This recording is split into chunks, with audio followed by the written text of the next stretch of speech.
Hello नमस्कार बच्चों, स्वागत है आपका फ्री ऑनलाइन एकेडमी पे। जैसा कि आप जानते हैं अभी हम कवर कर रहे हैं कक्षा 10वीं का मॉडल सेट, जिसमें हम पढ़ रहे हैं मैथ। इससे पहले वाले वीडियो में हमने अभी तक न्यूमेरिकल वाले 10 क्वेश्चन कर लिए थे और इस वीडियो में हम बात करने वाले हैं क्वेश्चन नंबर 11 से। तो आइए क्वेश्चन नंबर 11 देखते हैं। अगर आपने पहला वाला वीडियो नहीं देखा मॉडल सेट का तो आप इस वीडियो के डिस्क्रिप्शन में जाइए, आपको लिंक मिल जाएगा, वहाँ से देख सकते हैं, या फिर चैनल के प्लेलिस्ट में जाइए और प्लेलिस्ट में ढूंढिएगा मॉडल सेट संपूर्ण हल, वहाँ पे आपको मिल जाएगा। तो यहाँ पे देखिए क्वेश्चन नंबर जो 13 है, क्वेश्चन नंबर 11 आपको यहीं पे दिख रहा होगा। निम्न में से द्विघाती सूत्र कौन है। देखिए द्विघातीय सूत्र जो है सो बहुत ही आसान है, उसको हम लोग पढ़े हैं और ऑफलाइन बेसिस में हमने पढ़ाया भी है, लेकिन मैं आपको यहाँ पे बता दूँ और आप में से कई होंगे जो इसका आंसर देना चाहते हैं तो दे सकते हैं कमेंट बॉक्स में, A B C या D। तो मैं आपको बता दूँ द्विघाती सूत्र होता है -b plus minus root under b² minus 4ac और बट्टा में होता है 2a। ठीक, देखिए इसके भी बट्टा में 2a है, तो यहाँ पर क्या है प्लस है ना, लेकिन होता है पहले, सबसे पहले होता है माइनस, और यहाँ पे सिर्फ 2 है और यहाँ पे सिर्फ a है, तो c भी नहीं होगा, b नहीं होगा, d नहीं होगा, होगा a। तो हम सीधा क्या करेंगे, a पे क्लिक कर देंगे। एग्ज़ाम में आपको अगर बनाने का जगह मिलेगा तो आप बना देंगे, और अगर OMR रहेगा या गोला करने का रहेगा या टिक लगाने का होगा ऑप्शन वाइज तो आप सिर्फ टिक लगा देंगे। क्लियर। क्वेश्चन नंबर 12 आप देखिए, क्वेश्चन नंबर 12 जो है वो है यदि d बराबर 0 अर्थात विविक्तर शून्य हो। विविक्तर जी, ये जो परिणाम आते हैं ना, d का जो मान आता है उसी को विविक्तर बोलते हैं, चाहे d का मान 4, 5, 8, -10, -9, 11 या 0 आता है उसी को विविक्तर कहते हैं। तो इसे कन्फ्यूजन नहीं करना, ये विविक्तर क्या चीज़ है। आप जब द्विघात समीकरण को हल करेंगे तो d का एक मान निकलेगा, जो भी मान निकलता है उसे हम लोग विविक्तर कहते हैं। तो विविक्तर अगर शून्य हो तो इनमें से मूल क्या होगा, बराबर और वास्तविक, वास्तविक और असमान, समान और काल्पनिक, इनमें से कोई नहीं। तो इस प्रश्न को हल करने के लिए आपको मैं प्रमुख 3 बिंदुएं देता हूं जिसे आपको याद रखने हैं, क्योंकि हो सकता है कि d का मान यहाँ 4 रख दे उसके बारे में पूछ ले, हो सकता है यहाँ d का मान माइनस में रख दे और उसके बारे में पूछ ले। तो आइए एक बिंदु मैं आपको देता हूँ जिसे आप नोट करेंगे। देखिए ये जो बिंदु आपको दिख रही है सबसे पहला बिंदु है यदि d का मान 0 से छोटा हो तो मूल वास्तविक एवं असमान नहीं है, ये पॉइंट।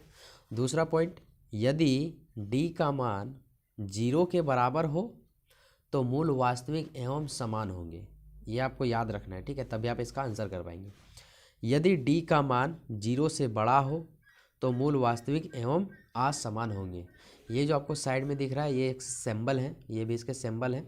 अगर d का मान 0 के बराबर हो तो हम इतना ना लिख करके डायरेक्ट ये लिखेंगे, और जब समीकरण को हल करते हैं तो यही लिखते हैं। ये जो लिखा हुआ है हिंदी, ये ब्रैकेट में लिखते हैं, इसको आप पढ़े होंगे। और ये जो है यहाँ पर ये दर्शा रहा है कि d का मान 0 से क्या है, छोटा है।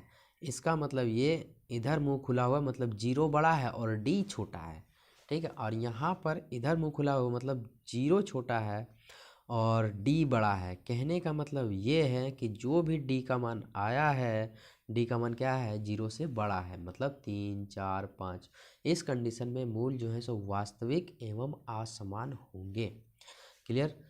तो ये चीज़ आप नोट कर लीजिए, वीडियो को पॉज कीजिए या फिर स्क्रीनशॉट ले सकते हैं, आप कभी बाद में भी उतार सकते हैं इसको। तो अब हम देखते हैं यहाँ पर पूछा क्या गया है। जो भी पूछेगा इन्हीं तीनों में से पूछेगा। तो आइए यहाँ पे क्या पूछा वो हम देखते हैं। तो यहाँ पे पूछा है d बराबर 0 तो मूल क्या होगा। तो यहाँ पर देखिए d बराबर 0 है तो मूल जो है सो वास्तविक एवं समान है। तो ऑप्शन में हम देखेंगे वास्तविक एवं समान, वास्तविक एवं समान। तो यहाँ पर देखिए बराबर और वास्तविक दिया हुआ है, मतलब समान के जगह पे दे दिया है क्या, बराबर, और इधर है वास्तविक और असमान। तो ये तो होता है जब d का मान 0 से छोटा हो तब, और इनमें से कोई नहीं तो होगा नहीं। असमान और काल्पनिक, काल्पनिक कभी नहीं होता है, ठीक है, बराबर और समान। तो यहाँ पे हम पढ़े हैं क्या, देखिए समान है ना, d का मान जब बराबर हो 0 के तो मूल वास्तविक एवं समान होंगे। समान मतलब क्या, बराबर होंगे, इक्वल होंगे। तो यहाँ पे हमको दिया है क्या, बराबर और वास्तविक। तो इसको जो करेक्ट आंसर हो जाएगा वो 12 का ए हो जाएगा। देखिए फ्रेंड्स, ये मॉडल सेट का जो आपको आंसर नहीं दिया जाता है, जैक के द्वारा निकाला जाता है, तो तो आपको इंस्टीट्यूट के माध्यम से, कोचिंग के माध्यम से या अपने स्कूल के टीचर के माध्यम से इसको हल करना होता है। तो मैं यहाँ पर आपको फ्री ऑनलाइन एकेडमी के माध्यम से आपको सोल्यूशन दे रहा हूँ। चैनल पे नए हैं तो चैनल को सब्सक्राइब कर लीजिए, और वीडियो पसंद आ रहा है तो वीडियो को लाइक कर दीजिए और दोस्तों के साथ शेयर कर दीजिए, क्योंकि अभी भी मॉडल सेट के बारे में किसी को पता नहीं। एक बात हाँ, अगर आप इस तरह का मॉडल सेट निकालना चाहते हैं तो झार अपडेट के साइट पे जाइए, वहाँ से लिंक पे जाइएगा और वहाँ से डाउनलोड कीजिएगा, और किसी भी साइबर कैफ़े में जाते हैं उसको ये पीडीएफ दे देते हैं, वो आपको प्रिंट आउट करके दे सकता है। या फिर अगर आप मोबाइल से पढ़ रहे हैं तो कोई बात नहीं, मोबाइल से भी पढ़ सकते हैं। अब देखिए, लेकिन कंफर्टेबल फील करेंगे इस वाले पे, आप पेपर आप निकाल लेंगे उस पर। अब देखिए क्वेश्चन नंबर 13 है, यदि कर्ण स्क्वायर बराबर लंब स्क्वायर प्लस आधार स्क्वायर हो तो कौन सा त्रिभुज है। तो ये जो है एक ही त्रिभुज होता है समकोण त्रिभुज में। ऐसा वाला फार्मूला मात्र समकोण त्रिभुज में लगता है, पाइथागोरस का फार्मूला है। पाइथागोरस का फार्मूला एक ही में लगता है, मात्र समकोण त्रिभुज में। ठीक है, तो इसका जो करेक्ट आंसर हो जाएगा वो हो जाएगा डी। क्वेश्चन नंबर 14 है, दो बिंदुएं a(x1 y1) और b(x2 y2) के बीच की दूरी क्या है। तो ये दूरी सूत्र से है, बेहद ही आसान है। 7.1 में जाइएगा आप, एक्सरसाइज 7.1 में आपको मिल जाएगा। तो यहाँ पे इसका जो आंसर हो जाएगा, करेक्ट आंसर, दूरी सूत्र क्या होता है मैं आपको थोड़ा सा हिंट कर देता हूँ। इसको लिखते कैसे वो समझ लीजिए। तो सबसे पहले बड़ा वाला x2 माइनस फिर छोटा वाला x1, और फिर लिखेंगे सेम y2 माइनस y1, और दोनों पे पावर चढ़ाएंगे 2 का, और बीच में क्या देंगे, प्लस या माइनस। तो यहाँ पर देखिए माइनस ऑलरेडी, यहाँ पे देंगे हम प्लस। बच्चे इसी में कन्फ्यूजन करते हैं कि बीच में प्लस होता है या माइनस होता है। तो एक बात आप ध्यान रखें, यहाँ माइनस है और यहाँ माइनस है, इसका मतलब ये यहाँ पर प्लस होना चाहिए। देखिए मैं ऐसे बता रहा हूँ याद करने के लिए, ठीक है, कि आप याद कैसे रखेंगे। अब ये वाला हम पोर्शन देखेंगे कि कहाँ पे है। लिखने का तरीका क्या है, पहले बड़ा में क्या करेंगे, छोटा घटाएंगे, फिर बड़ा में छोटा घटाएंगे। क्लियर। एक्स वाई कैसे जानेंगे, तो एक्स वाई आपको यहीं पर है। अब हम देखेंगे ये वाला कौन से ऑप्शन में है। तो यहाँ पर देखिए सबसे पहले यहाँ पे x1 है जो कि होगा नहीं। अब यहाँ पे बी में आइए, ये तो x1 है ना शुरू में, और यहाँ भी x1, और ये तो देखिए x2 माइनस x1 होना चाहिए। तो x2 माइनस x1, तो यहाँ पे है प्लस, ये भी नहीं होगा। यहाँ पे x2 minus x1, y2 minus y1, लेकिन यहाँ पे क्या आ गया, माइनस आ गया, मतलब ये वाला भी नहीं होगा। ठीक है। और अगर हम डी नंबर वाला देखेंगे, डी नंबर में क्या है, x2 minus x1 plus y2 minus y1, लेकिन इसमें पावर तो है ही नहीं। अब हम क्या करेंगे, बातें क्लियर हो रही है। तो यहाँ पे x2 minus x1 plus y2 minus y1 है, लेकिन यहाँ पे आप एक चीज़ देखेंगे, ये तो पूरा मैच कर रहा है, लेकिन यहाँ पे स्क्वायर नहीं, यहाँ पे भी स्क्वायर नहीं है। और ये कन्फर्म है ये नहीं होगा, क्योंकि यहाँ माइनस और x1 कर दिया, तो ये होगा नहीं। बी नंबर वाला भी नहीं होगा क्योंकि हर जगह पे प्लस है।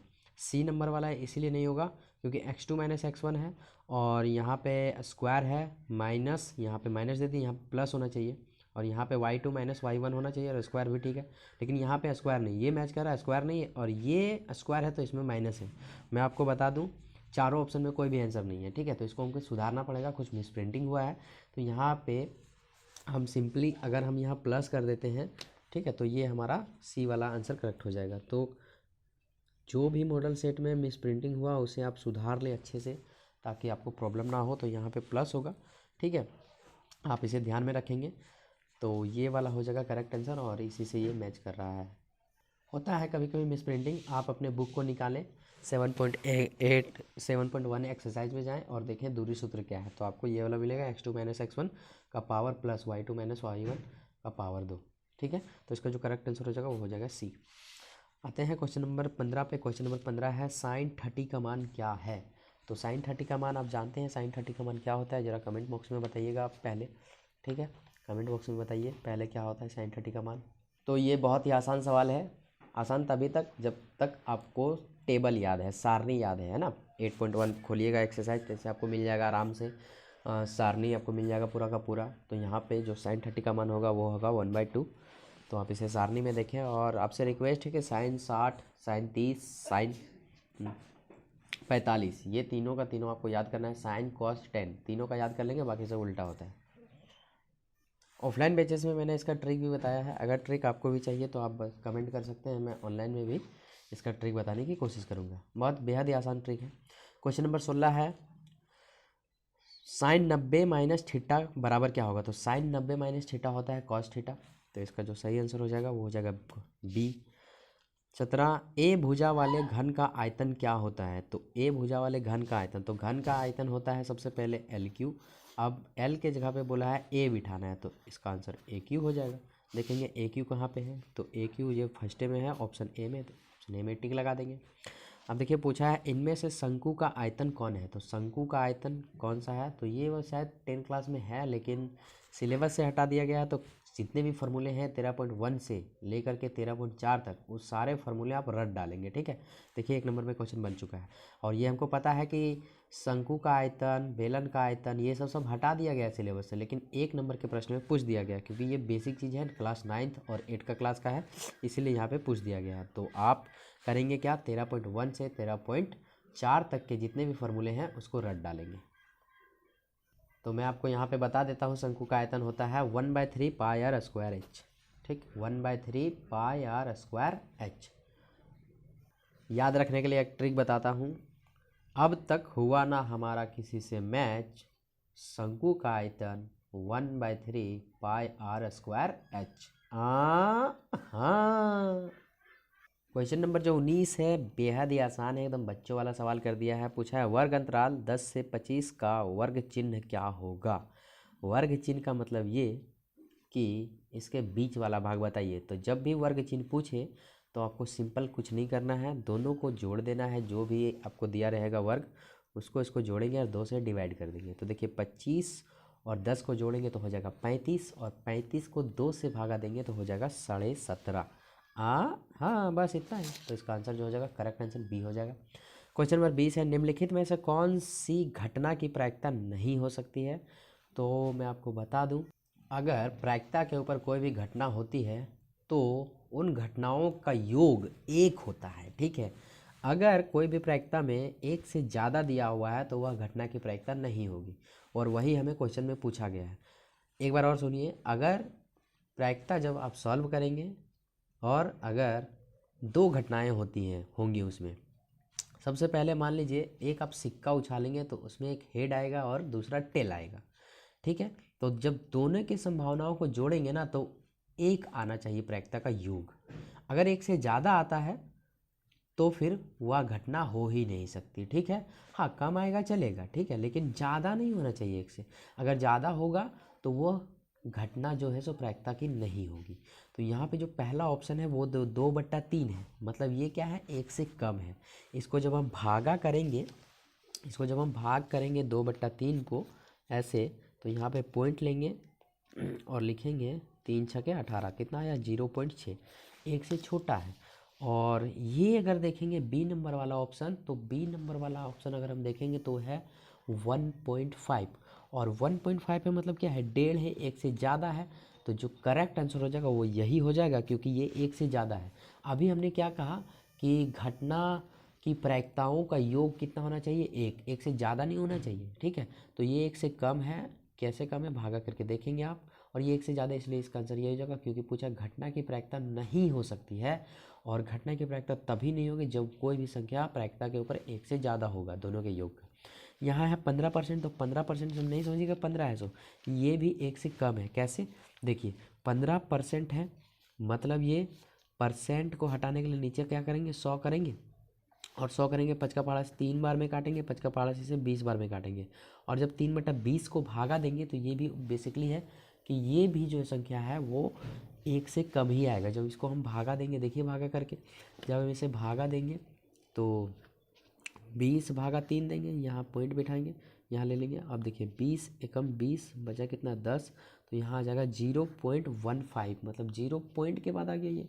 तो ये भी 1 से कम है, बहुत कम है ना। तो ये भी नहीं होगा, और ये तो 0.7, ये तो आपको यूँ ही दिख रहा होगा। तो इसका जो करेक्ट आंसर हो जाएगा वो हो जाएगा 20। चलिए मिलते हैं अगले वीडियो में, तब तक के लिए thank you and bye bye. अगले वीडियो में आपको मिलेगा 21 से 30 तक के प्रश्न, जो कि भरने वाले क्वेश्चन है, रिक्त स्थान वाले क्वेश्चन है, तो वो आपको मिलेगा भाग 3 में। तब तक के लिए thank you and bye bye.